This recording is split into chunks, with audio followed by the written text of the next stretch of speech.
श्री स्वामी समर्थ. जय जय स्वामी समर्थ. माझ्या स्वामी कृपा चॅनलमध्ये सर्वांना नमस्कार. 26 ऑगस्ट 2025 वार मंगळवार या दिवशी यंदा आलेले आहे हरितालिका तृतीया.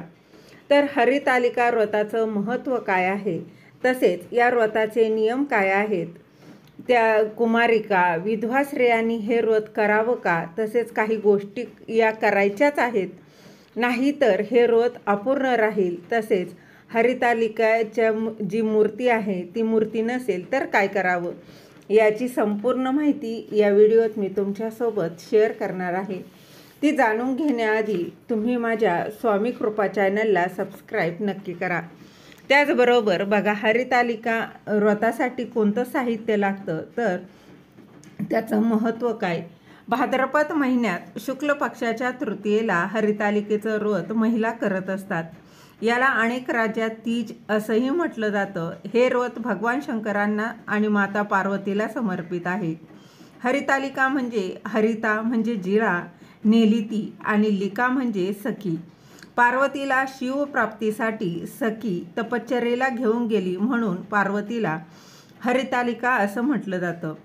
हरितालिकाच्या दिवशी स्त्रिया माता पार्वतीची अगदी मनापासून पूजा करतात आणि उपवास करतात. तसेच हा उपवास दुसऱ्या दिवशी सोडला जातो. हरितालिकेच्या दिवशी संपूर्ण दिवसभर उपवास करून दुसऱ्या दिवशी पूजा करूनच हा उपवास सोडावा असं सांगितलं आहे. हे व्रत सर्वप्रथम माता पार्वतीने भगवान शंकरांना पती म्हणून प्राप्त करून घेण्यासाठी केलं होतं. त्यांच्यासारखे वैवाहिक जीवन मिळावं म्हणूनच महिला हे व्रत करत असतात. माता पार्वतीला भगवान शंकरांना पतीच्या स्वरूपात प्राप्त करून घेण्यासाठी तब्बल 107 वेळा जन्म घ्यावा लागला होता आणि 108व्या वेळी जन्म घेतला तेव्हा माता पार्वतीच्या कठोर तपश्चर्येनंतर तिच्या भक्तीमुळे भगवान शंकर हे प्रसन्न झाले व तिचा त्यांनी पत्नी म्हणून स्वीकार केला होता. म्हणून या हरितालिकेच्या व्रताला विशेष महत्त्व दिले जाते. कोणतीही स्त्री सर्व नियम पाळून हे व्रत करेल तिच्या पतीला दीर्घायुष्य लाभेल असं माता पार्वतीने वरदान दिलं होतं. सर्व व्रतांमध्ये खास हे व्रत मानलं जातं. पतीच्या दीर्घ आयुष्यासाठी स्त्रिया हे व्रत करत असतात.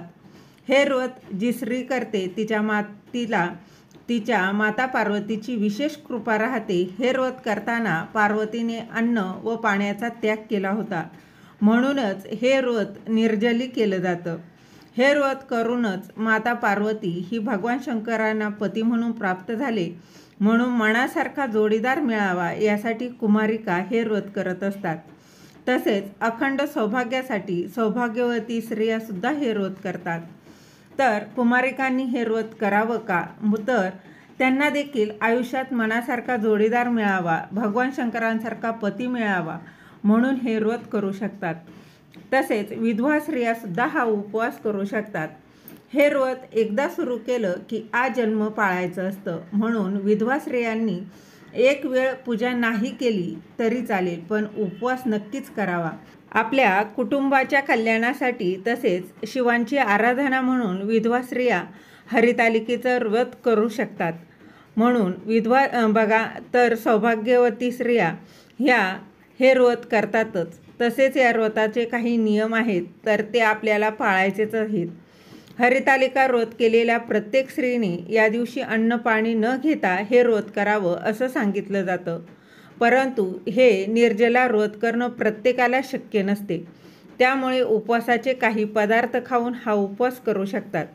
तसेच उपवास कसा सोडावा, कसा करावा, या काय खावं काय खाऊ नये याचा व्हिडिओ लवकरच आपल्या चॅनलवर येईल. व्रताच्या दुसऱ्या दिवशी सकाळी लवकर उठून पूजा करून त्यानंतर पाणी घ्यावं आणि व्रत सोडावं.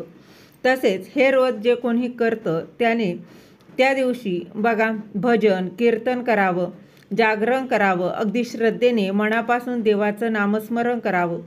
त्याचबरोबर तसेच बघा एकदा व्रत सुरू केलं तर ते अर्धवट मध्येच सोडू नये.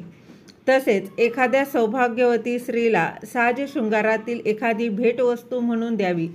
तसेच या व्रताच्या दिवशी अपशब्द कोणाला बोलू नये, भांडू नये, कोणाचं मन दुखावेल असं बोलू नये, चेष्टा मस्करी करू नये. व्रत करणाऱ्या स्त्रीने नवीन वस्त्र परिधान करावं, 16 शृंगार करावा. तसेच कोणी आजारपणामुळे हे व्रत करू शकत नसेल तर तिच्या पतीनेही हे व्रत केलं तरी देखील चालते. झालेली सेवा महाराजांच्या चरणी रुजू करते. दिलेली माहिती तुम्हाला आवडली असेल तर लाईक करा, शेअर करा, सबस्क्राईब करायला विसरू नका. श्री स्वामी समर्थ. धन्यवाद.